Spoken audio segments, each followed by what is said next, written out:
یزید جامع مسجد دمشق کا خطیب ہے۔ یزید پگڑی باندھتا تھا، جبہ پہنتا تھا، داڑھی رکھی تھی، جمعہ پڑھاتا تھا۔ پتہ ہے آپ لوگوں کو کہ نہیں؟ اب چل گیا پتہ؟ ہاں نہ تو کرے نہیں یار، پتہ چل گیا؟ یزید جبے والا آدمی تھا، اس نے حج بھی پڑھائے ہیں۔ تو امام حسین اس کے خلاف کیوں نکل آئے؟ جی بچے سارے شہید کرا دیے۔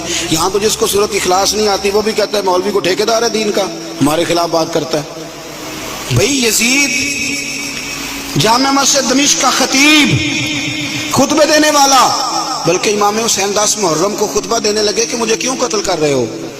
تو ابن سعد کہنے لگا حسین لمبی تقریر نہ کر، ہمارا جمعہ لیٹ ہو رہا ہے، میں نماز پڑھنی۔ یعنی ابھی حضور کے اہل بیت کو قتل کریں گے اور ابھی کہیں گے اللہم صلی علی محمد وعلی آل محمد۔ اس طرح کے مسلمان تھے۔ یزید تو بھائی جمعہ پڑھانے والا بندہ تھا، بڑا شاندار خطبہ دیتا تھا۔ امام حسین کیوں نکلے اس کے خلاف؟ سارے خطبے امام حسین کے۔ امام علی مقام ہر جگہ پہ یہ کہتے ہیں کہ چونکہ یزید نمازیں چھوڑ کے پڑھتا ہے، چونکہ میں نے اپنی آنکھوں سے اسے مدینے میں شراب پیتے دیکھا ہے، چونکہ رنڈیوں کا ناچ دیکھتا ہے، مجرا، گندی مووی، مجرے دیکھتا ہے، مجرے، عورتوں کا ناچ دیکھتا ہے، اللہ کے حلال کو حرام اور حرام کو حلال کہتا ہے، لہذا مسلمانوں کا حکمران بننے کے قابل ہے۔ اور امام علی مقام نے فرمایا، خطبے میں فرمایا، یزیدیوں تم مانتے نہیں کہ وہ شرابی ہے؟ تمہارے دل گواہی نہیں دیتے کہ رنڈیوں کا ناچ دیکھتا ہے؟ اور یار میرا تیرا یارانہ ہی سارا شرابیوں سے ہو، رات کو گندی مووی سے موبائل بھرے ہوئے ہوں، ملت کے جوان عورتوں کے کالج کے سامنے کھڑے ہوں، بیٹیاں سکول چھوڑ دیں کہ بچے تنگ کرتے ہیں، اور 15 بچیوں کے نمبر موبائلوں میں بھرے ہوں، اور دعویٰ تو کرے امام حسین کی محبت کا، امام علی مقام کے پیار کا۔ میں ذمہ داری سے کہتا ہوں، جو بے حیائی کرتا ہے، فحاشی پھیلاتا ہے، گند کو فروغ دیتا ہے، قیامت کے حضرت عباس اس کا گریبان تھام کے میدان محشر میں کھڑا کر لیں، حضرت علی اکبر اسے محشر کے میدان میں کھڑا کریں، پوچھیں گے ہم نے جوانیاں لٹا دی شراب کباب کے خلاف اور تمہاری راتیں اس کے ساتھ بسر ہوتی رہی؟ دوستی قاتل سے بھی، مقتول سے یارانہ بھی، دیکھے امام حسین کی پکانا اور پرموٹ یزید کی سوچوں کو کرنا، نظریں بھی گندی، باتیں بھی گندی، گفتگو بھی میلی، اور صبح و شام باتیں بے حیائی کی، اور تذکرے امام حسین کے ہم سے نہ رقم ہوں گے قصیدے یزید کے، ہم لوگ تو حسین کے سیرت نگار ہیں۔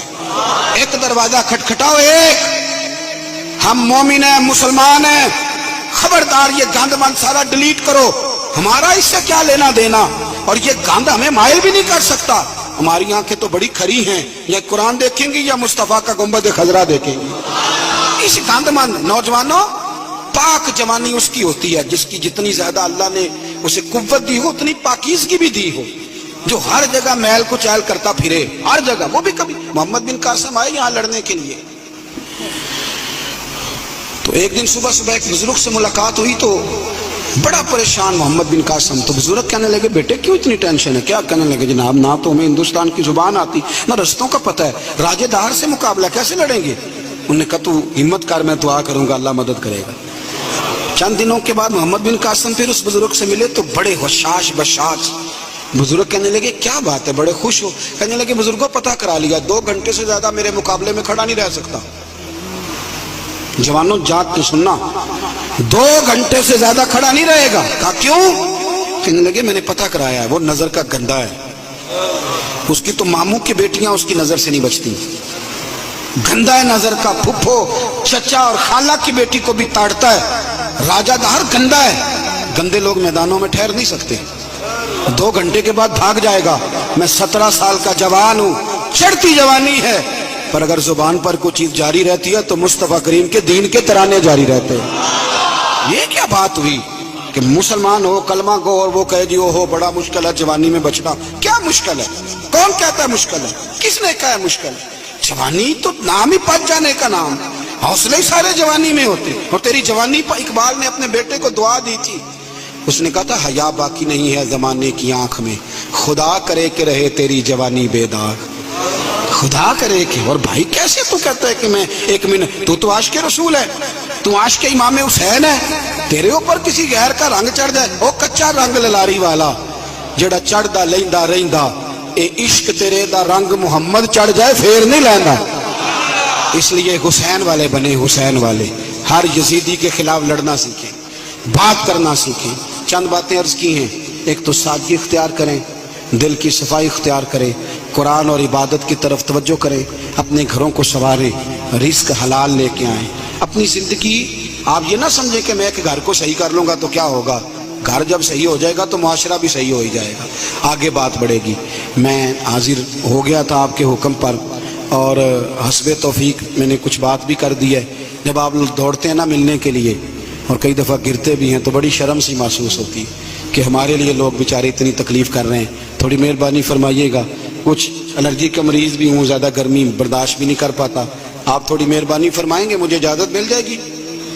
نہیں جی مندے نہیں پہ تسی، ہاں تو کر دو، مہربانی کرو۔